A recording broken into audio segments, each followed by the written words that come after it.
नवरात्रि की पूजा में क्या क्या लगेगा सामान, यहाँ देखे ए टू जेड पूजा सामग्री, नहीं छूटेगा कोई चीज। जी हाँ, चैत्र नवरात्रि में माँ दुर्गा के 9 अलग अलग स्वरूपों की पूजा अर्चना की जाती है। नवरात्रि का प्रारंभ घट स्थापना से होता है, जिसे कलश स्थापना भी कहते हैं।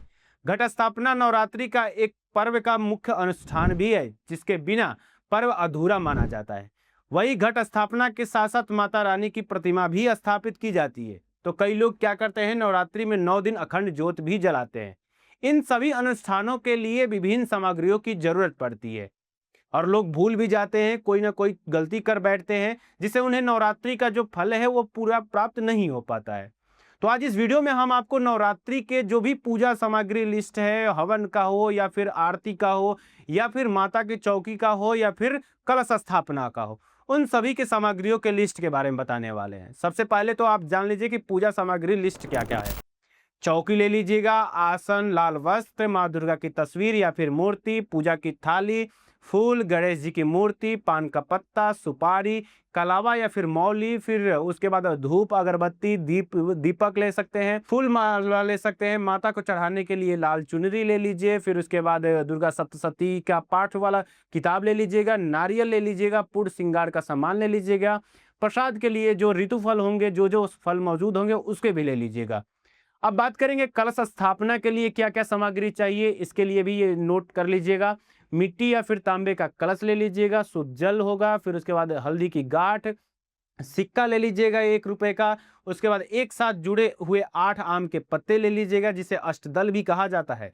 2 साबुत सुपारी ले लीजिएगा, 2 इलायची ले लीजिएगा, नारियल पर बांधने के लिए छोटी लाल चुनरी ले लीजिएगा, अक्षत ले लीजिएगा। उसके बाद नारियल ले लीजिएगा, लाल कलावा या फिर मौली ले लीजिएगा, 2 साबुत लौंग। आरती की थाल में अब क्या क्या सामान लगेगा, यानी आरती, माता रानी की आरती करने के लिए सामान क्या क्या लगेगा, इसका भी ध्यान कर लीजिएगा, इस सामग्री का नोट कर लीजिए।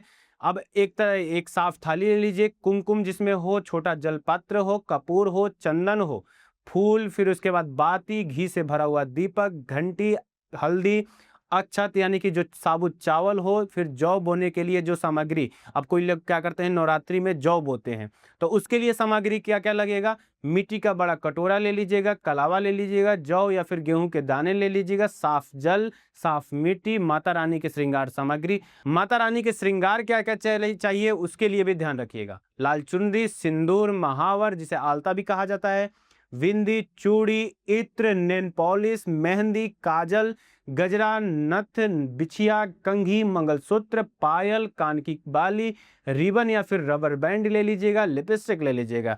यानी कि माता रानी के जो भी 16 श्रृंगार है वो सारे इन चीज़ों को लेकर के इन लिस्ट में शामिल कर लीजिए और पूजा कर सकते हैं। यानी इन जो भी सामग्री बताया गया है, इनको लेकर के आप नवरात्रि व्रत की शुरुआत कर सकते हैं।